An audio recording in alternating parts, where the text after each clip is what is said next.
이 법문 들으시는 인연 공덕으로 모든 댁내의 재앙이 소멸하시고 소원이 성취되어 부처님 시봉 잘 하시기를 바람드립니다. 오늘 말씀드릴 강의 제목이 굉장히 거창합니다. 금강경 가르침으로 종교 개혁을 이룩하고 르네상스를 이룩합시다. 참 아주 굉장히 거창한 제목입니다. 이 거창한 제목을 들으시고 아마 여기 계신 분들이나 시청자분들께서 저 사람이 무슨 한 소식을 했길래 무엇을 깨쳤길래 저렇게 거창한 제목의 이야기를 할까 굉장히 궁금하게 생각하실 겁니다. 그래서 우선 저 자신이 불교를 믿게 되면서 상당히 심취했고 또 방황했던 그런 이야기, 그리고 또 제가 아주 용케 선지식을 만나서 수행했던 이야기, 그리고 그 수행을 사회생활에 적용을 해서 이 가르침이란, 즉 금강경의 가르침을 가지고서는 참 사람들이 기존의 이제 불법의 새로운 패러다임을 만들어서 실천한다면은 행복한 삶, 그리고 능력 있는 삶, 지혜로운 삶을 살게 돼서 마침내 아주 불교 혁명을 일으킬 수 있겠다, 이런 생각을 하게 됐던 겁니다. 그래서 제가 새로운 패러다임의 불법, 이것을 종교개혁이라고 이름을 붙였고, 새로운 패러다임의 불법으로 말미암아 새 삶의 불자로 태어나서 4차 산업혁명 시대에 주역이 될 수 있다는 이런 믿음을 가지면서 르네상스라는 이름을 붙이게 됐던 겁니다. 우선 제가 불교를 믿기 시작하면서 그 믿음이 기복이 굉장히 심했습니다. 방황했던 시절이 있었습니다. 그 이야기로부터 시작하도록 하겠습니다. 제가 불교를 신앙하게 됐던 것은 고등학교 때부터 제 종교의 필요성을 무척 많이 느끼고 무슨 종교를 택할까 많이 갈등을 했습니다. 근데 저희 어머니는 기복불교이긴 하지만은 절에 열심히 다녔던 그것을 생각을 해서 이왕이면은 집에서 어머니 따르는 불교를 한번 믿어보자라고 생각을 하고, 대학에 들어오자마자 본격적으로 불교 신행으로 해서 대학생 무슨 학생회가 있나를 찾아봤어요. 그래서 제가 대학 입학했던 때가 1961년입니다. 한 근 60년, 50년이 훨씬 넘네요. 그때는 정말 호랑이 담배 먹던 시절이 돼서 불교 학생이라는 게 있질 못했습니다. 그리고 불교 신자가 말로는 1000만인이 뭐니 그래도 그 드러내놓고 활발하게 활동을 하지 않았기 때문에 그때는 활성화된 법회를 찾기도 아주 어려웠던 것 같습니다. 그래서 불교 학생회가 어디 있나 하고 수소문 끝에 그 대각사, 종로 3가입니다. 복잉동에 그 백용성 스님이 세우신 대각사에 불교 학생회라는 것이 있다는 그런 소문을 듣고 거기 찾아가서 처음으로 불교에 대한 지식을 들을 수가 있었습니다. 거기서 처음으로 불교에 대한 이야기, 아마 반야심경에 관한 말씀을 들었던 것으로 생각했는데 그 말씀을 듣는 순간 저는 아주 부쩍 빠져들어갔습니다. 불교에 이렇게 위대하고 심오한 사상이 있나? 저는 몹시 감탄했습니다. 좀 부끄럽고 죄송스러운 얘기지만은 불교는 그때 좀 미신 비슷한 게 아닌가, 그런 생각을 하고 있었고, 그건 저만의 생각이 아니라 많은, 특히 그때만 하더라도 대학생이 좀 드물었던 시절에 대학생들이 가지고 있는 거의 공통적인 생각이 아니었나 싶습니다.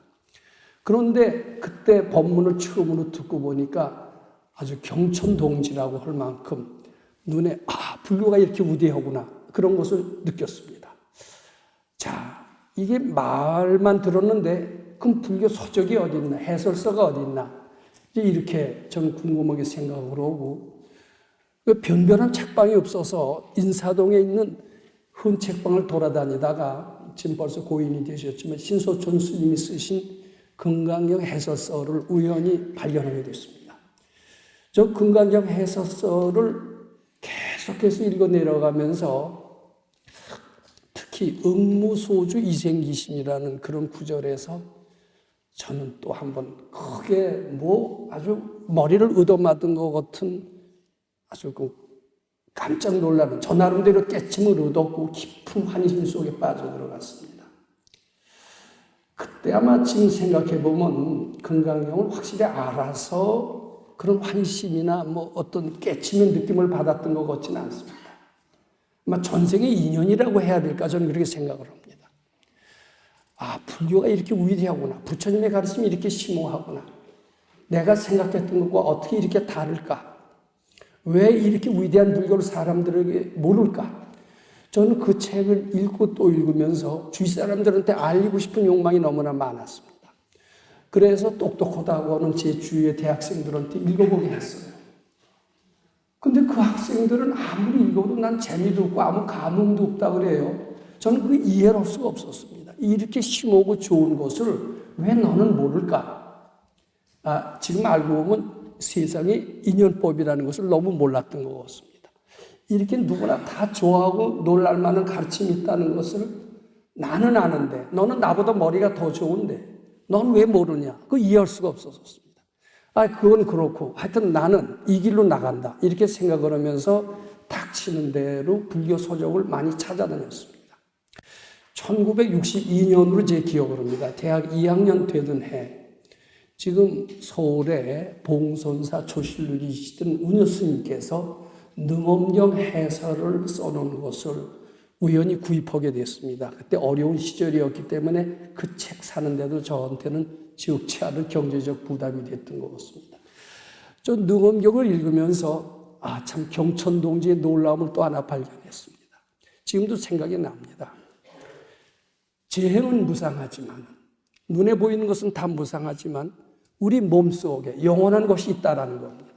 전 그때 읽고 한 60년 동안 거의 안 읽었습니다만 그 구절은 너무나 인상적이어서 지금까지도 기억을 하고 있습니다. 보는 성품, 듣는 성품 이것은 영원하다라는 겁니다. 눈에 띄는 모든 삼라만상은 재행무상이지만은 내 마음속에는 영원한 것이 있다라는 것을 능엄경에 너무나 실감나게 잘 설명을 하는 것을 듣게 되면서 내 속에 이런 위대성이 있구나. 인간 속에 이렇게 위대성이 있구나.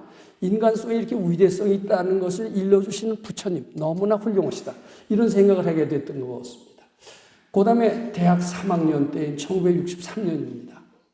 그때 이제 저희 동창들이 처음으로 대학생 불교연합회라는 것을 창립했던 기억이 납니다.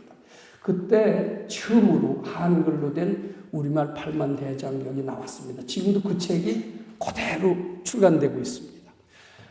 그때는 저희 부담으로 굉장히 어려운 큰 돈이었습니다만은 아르바이트의 가정교사입니다. 가정교사에서 모은 돈으로 그 책을 사서 읽고 또 읽었습니다. 그때는 그 책에는 화엄경, 법화경 같은 대승경전의 이야기도 많이 있었습니다만은 특히 아함부, 방등부 법문이 많이 써 있어서 주로 아함부, 방등부 경전의 내용을 저는 읽고 또 읽었습니다. 거기 읽으면서 부처님은 위대한 기독교에서 말하는 신과 같은 존재가 아니라 참 자비롭고 인격적인 스승이다. 큰 스승이다. 이런 생각을 하게 됐습니다.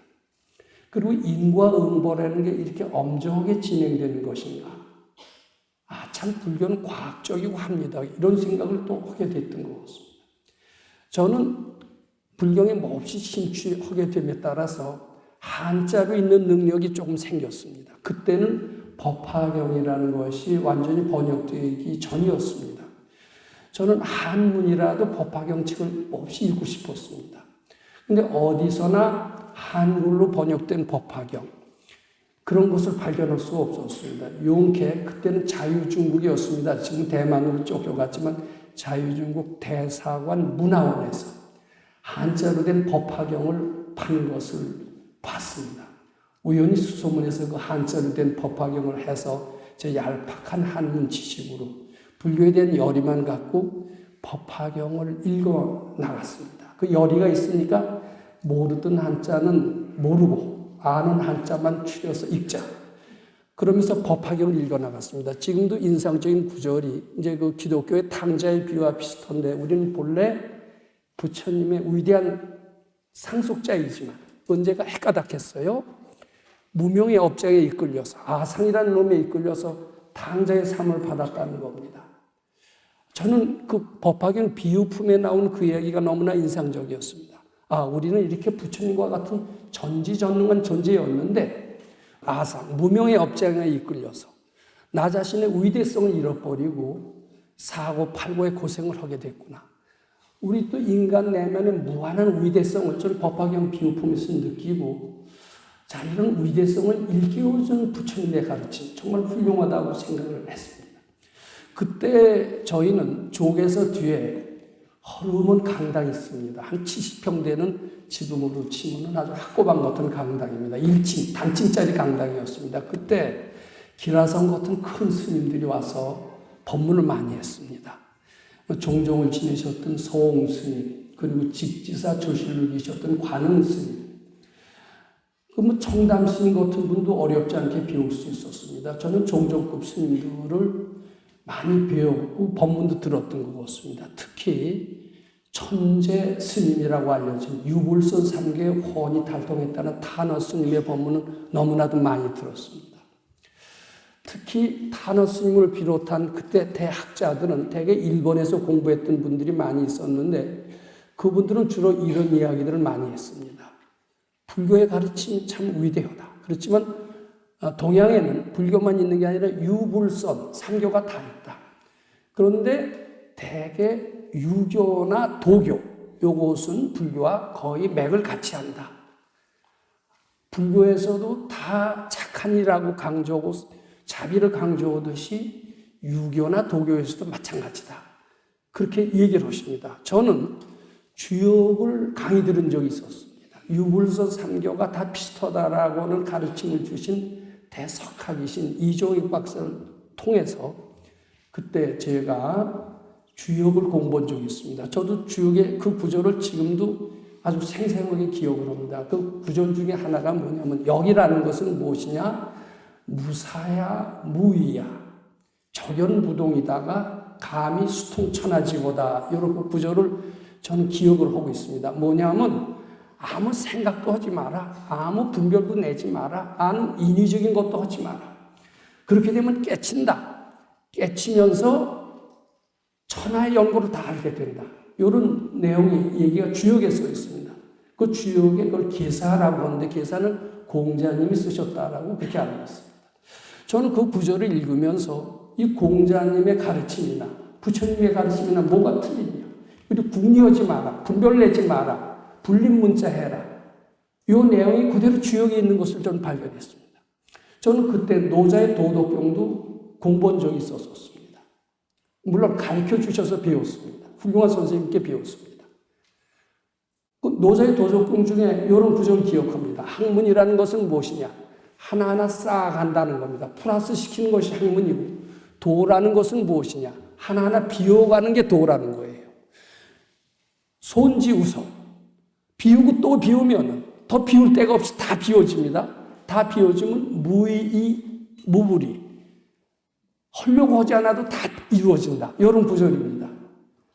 자, 유교는 분별 내지 마라. 내용이 핵심입니다. 도교는 비워라라는 핵심입니다. 그럼 유교, 불교 뭐가 차이가 있습니까? 아무 차이가 없는 것 같아요.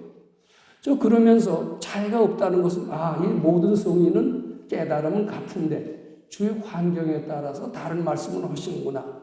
그렇게 이해할 정도는 됐었던 것 같습니다. 근데 그러면서도 궁금한 게 뭐냐 하면 그럼 불교만의 정체성은 무엇이냐? 불교만의 특징은 무엇이냐?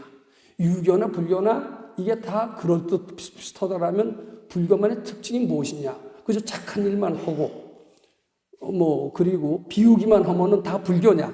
전 이런 의문이 생겼습니다.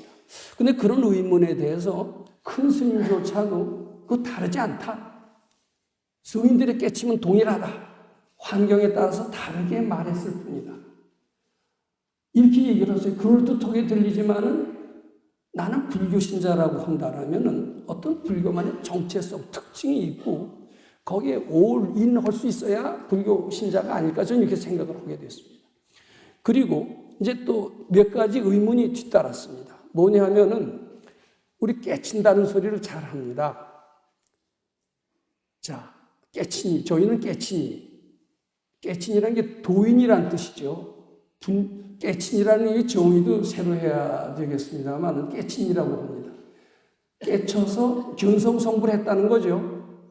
견성성불을 한 것은 깨쳐야 아마 견성성불을 한 모양입니다. 우리는 지금 꿈처럼 꿈속에서 살고 있는데 꿈을 깨듯이 깨쳐야 견성성불을 하는데 무슨 원리로 깨치느냐? 뭐가 사라져야 깨달음을 얻다라고 하느냐? 그 깨친 원리에 대해서 좀 굉장히 궁금하게 생각했습니다. 중생이 보살이 됩니다. 그걸 깨치는 거라고 얘기를 합니다. 보살을 각 유정이라고 그러죠. 그러면 뭐가 변해야 깨치죠? 깨친다는 것은 뭐가 어떻게 돼서 깨치기 전과 후가 이루어졌느냐? 이거 질문을 드리고 싶습니다. 아마 거기 대답하기 좀 쉽지 않을 것 같습니다. 그럼 이렇게 얘기해요. 우리가 이제 학기 다니는데 수학을 배웁니다. 수학에 어려운 문제가 있어요. 근데 한참 집중하다 보면 다 알아져요. 그것도 일종의 깨침이다라고 얘기할 수 있을지도 모릅니다. 그래서 많은 사람들은 깨치는 원리는 집중이다라고 얘기합니다. 화두를 집중하고 참고하다 보면 다 깨친다. 깨치는 원리가 집중이냐 이렇게 생각할 수가 있습니다. 또 요새는 간화선에서는 이제 집중이라는 말을 씁니다만 위파사나 하는 애들은 뭐 지켜봐라, 알아차려라 이렇게 합니다.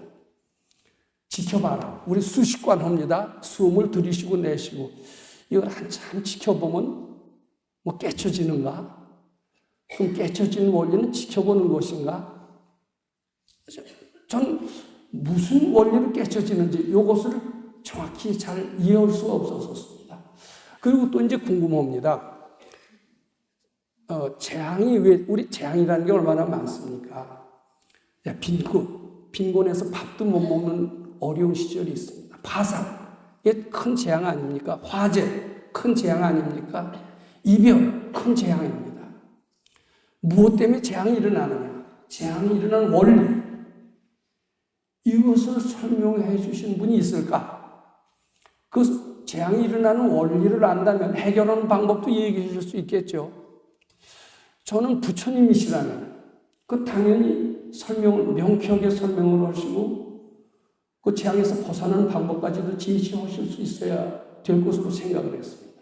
그 다음에 이제 소원성취를 한다고 합니다. 물론 노력을 하고 열심히 성실하게 살면은 재앙도 소멸되고 소원도 성취가 되겠죠. 근데 노력한다고 다 소원 성취되는 건 아니에요.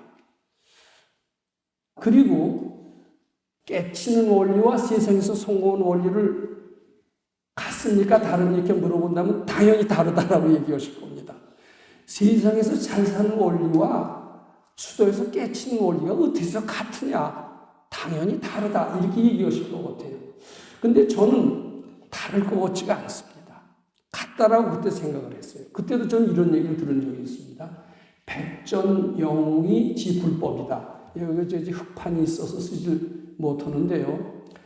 그 김유신 장군이 하셨던 유명한 말씀입니다.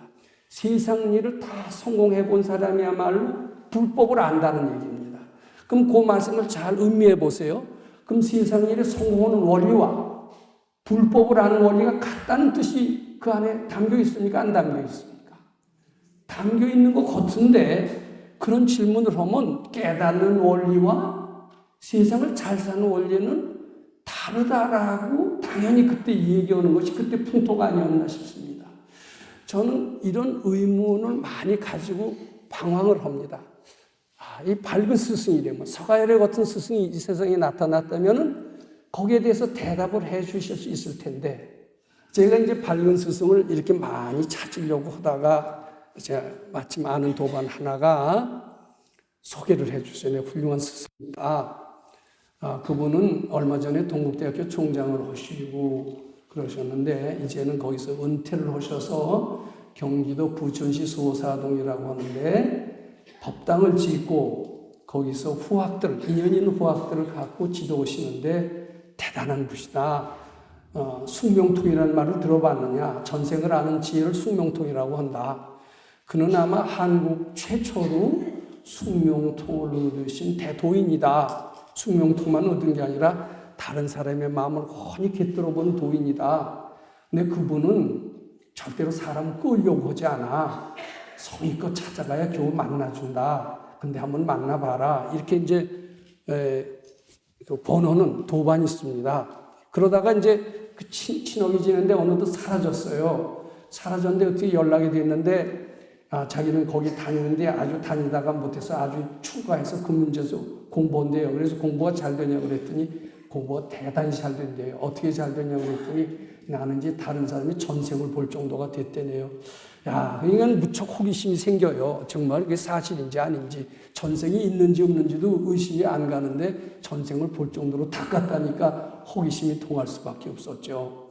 그래서 이제 마음을 먹고 어느 날 이제 제가 군대에 있을 때입니다. 제가 ROTC 장교를 했는데 춘천에서 근무했습니다. 그때 장교들은 일요일 날은 쉴 수가 있었고 토요일 날 오전 근무밖에 안 했기 때문에 이제 토요일 날 이제 별로서 외출을 했죠. 외출해서 경기도 이제 소사동이었습니다. 이제 거기 삼거리라는 데가 있는데 소사 삼거리에 내려서 서서히 걸어갑니다. 서서히 걸어가는데 이상하게 한 걸음 걸어가면서 이 불안한 생각이 차츰 가라앉습니다. 근데 그 뒤로 매주 찾아갔습니다만은 매주 찾아갈 때마다 그건 동일한 아주 그 느낌이 다가왔어요. 한 걸음 한 10분 정도 걸어가면 됩니다. 근데 내려가면 내가 공부 잘못했으면 또 꾸중 맞지 않나. 남의 마음을 훤히 꿰뚫어 보시는 분한테 이거 참 불안하다. 이 생각이 차츰 가라앉아요. 거기 가면 편안해집니다. 근데 재밌는 것은 시골이었습니다. 지금은 거기가 아주 뭐 대도시로 변했습니다만 시골이었는데 뭐 초인종도 없고 밖에서 우물쭈물하고 있었는데 이게 속으로 그랬어요. 도인님은 알아서 나오시겠지. 근데 정말 알아서 나오시더라고요. 좀 얼떨떨했습니다. 이제 법문을 듣는 겁니다. 근데 이 백 박사님은 남의 말씀을 인용하시는 게 없어요. 그대로 당신의 소리를 하는 겁니다. 가끔 달마대사는 어땠다, 뭐 해능대사는 어땠다, 뭐 마조스님은 어땠다 이런 얘기를 하시지만은 자기가 깨친 것의 근거를 대기 위해서 그분을 잠시 빌렸을 뿐이지 그분의 말씀을 나한테 주입시키기 위해서 부처님의 말씀을 이렇게 하라고 하니까 하라가 아니라 내가 깨쳤는데 깨친 것을 입증하는 뒷받침으로 부처님 말씀이나 마조스님을 인용했지 무조건 나한테 주입식으로 시키지 않는 것이 그분의 특징이었습니다. 즉 당신의 소리를 하는 것입니다. 그 특징이 뭐냐면 아주 시원해요. 힘이 있어요. 누구의 말을 이럴 것이다가 없어요. 이렇다 아니면은 모른다는 표현은 일체 없습니다. 저는 그런 표현을 들어본 적이 없습니다. 아주 시원하게 뚫렸습니다. 그리고 예를 들어서 계정해를 설명할 때 우리는 계란 무엇입니까? 그러면 5개 얘기를 합니다. 불사생 불투도 이렇게 이제 뭐 비군은 250개, 비군이는 350개 이렇게 기회를 쭉 설명을 합니다. 근데 그분은 기회를 어떻게 설명하느냐, 계정해를 어떻게 설명하냐면 이게 수도를 하려고 그러다 보면 이것은 해야 될 것이고 이것은 해야 되지 않을 것이다. 이게 저절로 터득이 된다. 저절로 터득이 돼서 해야 할 것을 지키는 것을 기회라고 한다. 즉 기회라는 것을 기존의 어떤 사람들이 이야기한 지식을 갖고 설명하는 게 아니라 네 마음 잘 들여다봐라. 해야 할 것을 지키는 것이 기회다. 그러면 정의라는 것은 무엇이냐? 해야 할 것을 하면은 마음이 편안해지느냐 안 편안해지느냐. 편안해지는 것을 정의라고 한다. 이렇게 합니다. 정은 뭐 어떻게 가부좌를 하고 앉아서 수식관을 하고 앉아서 뭐 이런 불교 사전이나 이런 식의 얘기를 하지 않습니다. 해야 될 것을 하고 안 해야 될 것을 안 한다면 자연히 마음이 편안해질 것이다. 해라는 것은 무엇이냐? 마음이 편안해지면 마치 흙탕물이 고요하면 달이 비치듯이 저절로 우리 본래 부처님과 똑같지 않은 전지전능한 지혜가 드러날 수 있게 되는 게 아니냐. 그것을 해라고 한다.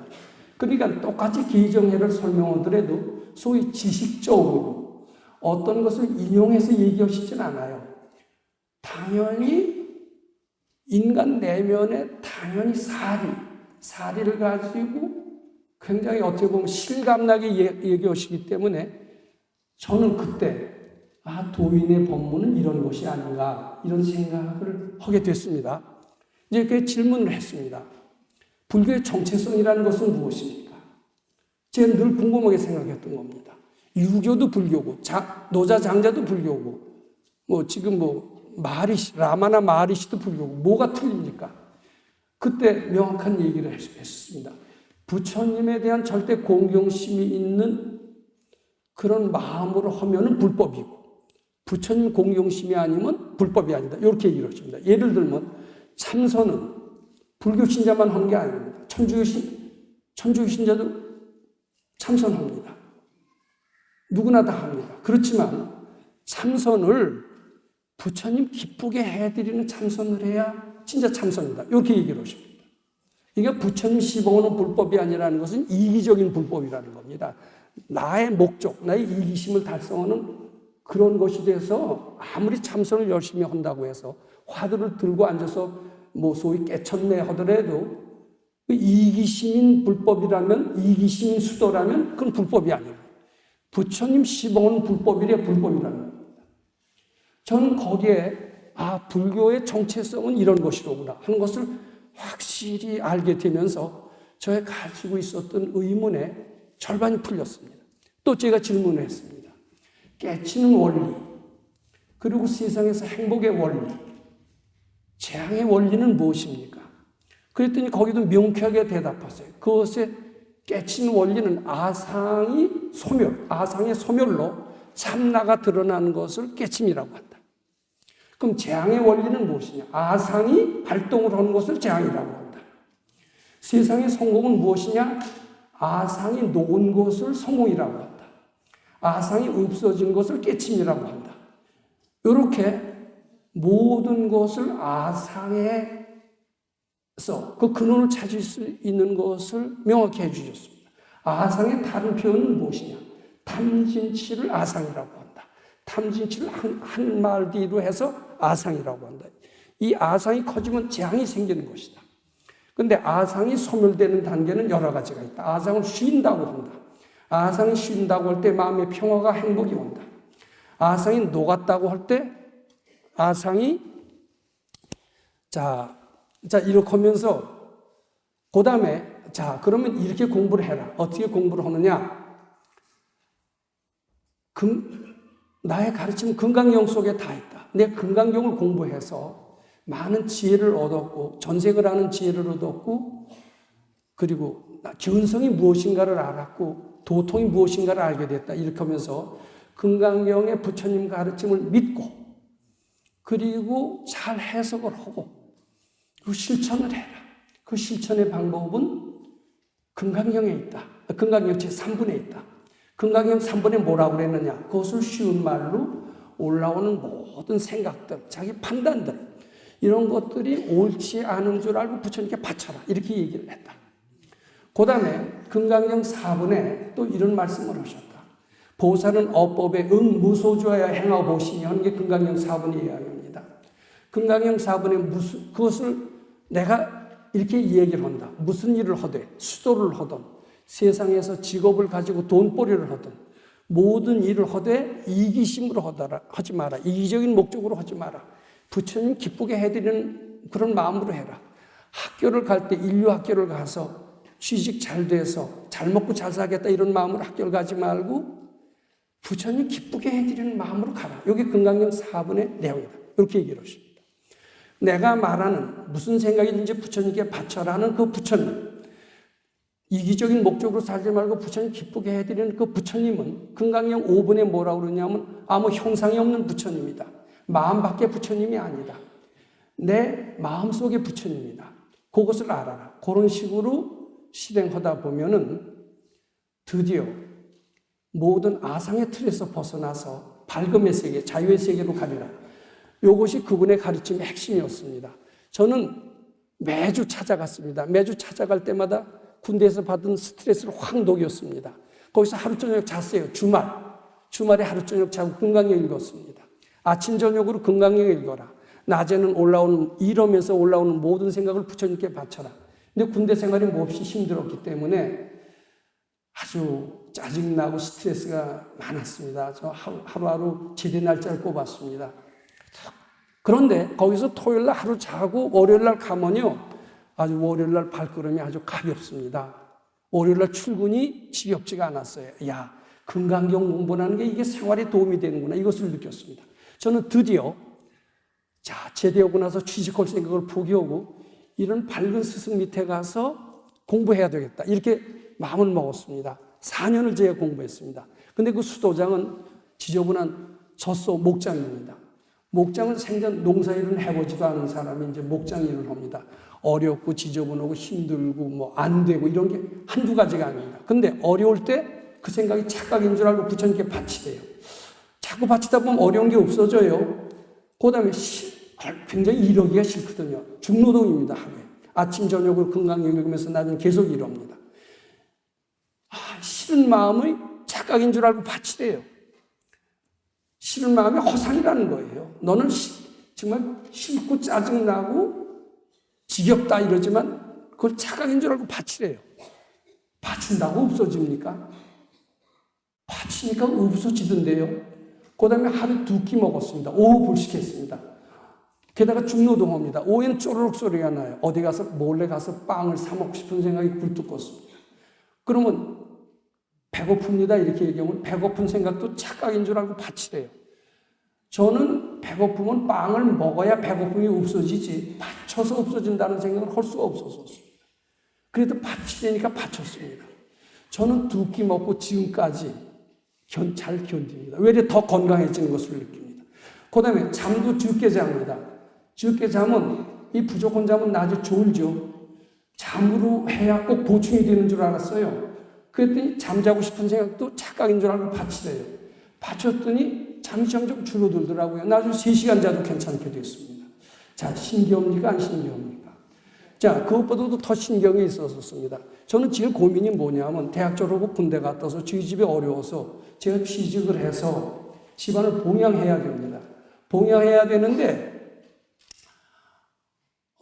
출가를 하고 훌륭한 스승 밑에 가서 공부해야 된다 그러니까 집안을 책임지고 있는 우리 어머니가 얼마나 싫어했겠어요. 근데 그래도 싫어했어도 제 고집으로 우기고 나왔습니다. 그러니까 가끔 찾아올 때마다 눈물을 흘리면서 그냥 속에 복장 다 뒤집어 놓고 가는 거예요. 그러면은 참 불법이 이런 건가. 부처님께서도 출가를 하려면 부모의 승낙을 맡으라고 그랬는데 나는 승낙도 안 맡고 우리 선생님은 왜 어설픈 승낙을 갖고 이렇게 불교를 하시는 게 불법인가, 이제 이런 생각을 했습니다. 어머니 생각하면 혼자서 어려운 가정을 끌어나가는 걸 생각하면 공부 뭐고 다 때려치고 가서 효도하는 게 진실한 길이 아닌가, 이런 생각을 많이 했습니다. 어느 때 선생님이 그러셨어요. 너희 어머니가 불쌍하냐? 불쌍합니다. 불쌍한 게 진짜 너희 어머니냐? 네 생각이냐? 이래요. 근데 가만히 보니까 어머니가 불쌍하다라고 생각했지만 그게 진실인지 아닌지 그것을 저는 알 수가 없었습니다. 근데 가만히 보니까 제 생각 같아요. 제 생각입니다. 자, 금강경이 뭐라고 그러느냐? 범소유상은 계시허망이라고 했다. 그건 네 생각은 착각이다, 허상이다, 이렇게 얘기하셨다. 그리고 그걸 부처님께 바치라고 하셨다. 그러니까 너희 어머니가 불쌍하다는 생각을 바쳐라, 이렇게 말씀하십니다. 그래서 그 말을 믿고 죽어라고 바쳤습니다. 바쳤더니 내가 좀 편안해졌어요. 좀 편안해졌습니다. 저만 편안해지면 모릅니까? 저희 어머니는 안 편안합니다. 자꾸 바쳐봐라. 너희 어머니도 편안해질 것이다. 근데 울면서 찾아오는 게 덜해요. 저희 어머니도 편안해졌나 봐요. 그럼 편안해지면 뭐래요? 집안이 먹고 살게 돼야죠. 자꾸 저는 의심하는 겁니다. 아니다, 두고 봐라. 근데 제가 집에 가서 보지라도 먹고 사는 것까지 되더라고요. 저 거기서 깨친 게 있습니다. 저는 불교는 자력불교인 줄만 알았어요. 그런데 자꾸 나라는 걸 바치고 없애니까 참나가 드러나고, 이 참나는 절대적인 능력을 발휘해서 우리 집안, 어머니의 마음을 편안하게 하고 집안 잘 살게 했던 겁니다. 어떻게 보면 기독교 외인들이 얘기하는 것은 부처님의 하나님이 해주셨다 이런 얘기를 했는데 저는 부처님이 해주셨다는 생각을 안 했지만은 가만히 보니까 가짜 나를 자꾸 바치니까 참나가 드러나서 참나는 부처님과 똑같은 전지전능의 위력이 있어서 그분이 해주셨다 그러면 이해가 되더라고요. 아, 불교는 자력종교이기도 하고 타력도 되는구나. 저 거기서 깨쳤습니다. 이것을 생활에 응용할 수 있다는 것을 알게 됐습니다. 저는 4년의 수도 생활을 마치고 그 뒤로 사회에 나왔습니다. 저는 대학 졸업하고 군대 갔다 와서 10년 만에 처음으로 직장을 찾는 일에 했습니다. 저는 바뀐 게 있었습니다.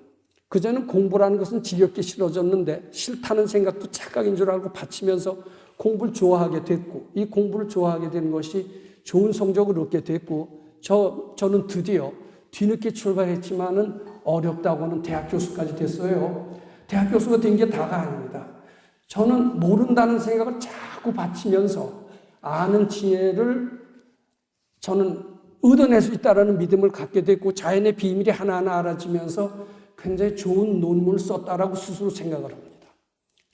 그 논문으로서 많은 SCI급의 논문을 배출했습니다. 아, 공부만 잘하면 아인슈타인도 별게 아니로구나 이런 느낌을 가지게 됐습니다. 어떻습니까? 불법이 위대합니까? 안 위대합니다. 저는 10년 동안 누가 보면 쟤는 끝나서 쟤는 허송세월이야.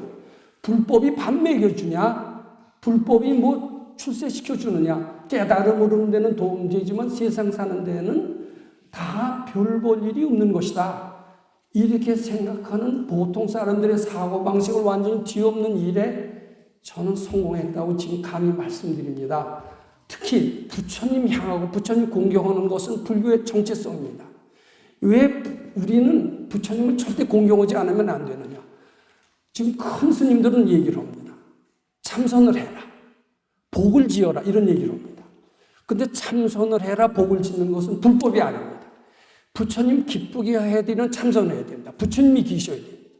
부처님을 기쁘게 한 복을 지어야 어둠이 물러갑니다. 부처님이 기뻐하는 참선을 해야 아상이 죽습니다. 아상이 죽어야 어둠이 물러가지 그냥 참선을 한다는 것은 이기적인 참선이 됩니다. 그냥 복을 짓는 것은 이기적인 복을 짓는 겁니다. 어디까지가 이기적이고 아니냐는 부처님이 계시느냐 안 계시느냐 이 차이가 있습니다. 그래서 부처님 향하는 것은 매우 중요합니다. 마음의 부처님입니다. 참나의 부처님입니다. 그래야만이 아상이 비로소 죽을 수가 있습니다. 아상이 죽어야만 우리는 깨달음도 얻을 수 있지만 세상에서 행복하고 윤호하고 이렇게 잘 살 수 있다라고 저는 확신을 하게 됐습니다. 시간이 돼서요. 저는 이것은 새로운 패러다임의 불법이다 이렇게 얘기를 하면서 종교개혁이라고 이름을 짓습니다. 종교개혁으로 해서 저는 몇 가지를 제안하고자 합니다. 우리는 부처님 기도를 합니다. 절을 10만 배, 100만 배 합니다. 마음밖에 부처님 없어요. 저는 굉장히 고달플 때 관세음보살을 많이 외웠습니다. 중생 피곤액 무량고 핍심 관음묘지력 능구세가로 내가 이렇게 고단해도 관세음보살은 나를 구원해 줄 것이다. 그렇게 해도 고단한 건 마찬가지더라고요. 저 금강경에 있고 고단한 데서 벗어났습니다. 제가 찾았던 것은 마음 밖에 부처님이었습니다. 마음 밖에 부처님은 절대로 우리를 구원해 줄 수가 없습니다. 저는 이런 말씀 드리고 싶습니다. 마음 밖에 부처님은 아니 계십니다. 자신의 마음을 들여다보고 분별심을 소멸하면서 내 마음속에 부처님을 찾아봅시다. 두 번째로 부처님을 시봉하는 속세의 삶, 우리 세상에서도 부귀영화를 누리기 위해서 여러 가지 일을 합니다. 근데 그것을 이기적인 목적으로 하지 않고 부처님 기쁘게 해드리기 위해서 돈을 벌고 부처님 기쁘게 해드리기 위해서 명예를 얻고 이렇다라면 이것은 출가의 삶과 하나도 다르지 않다라고 생각을 합니다. 그 다음에요. 상당히 좀 대담한 말씀입니다만 내가 죽음을 택하지 않으면 나는 죽지 않습니다. 임금도 하늘도 나를 죽일 수 없습니다. 내가 택했기 때문에 죽는 겁니다.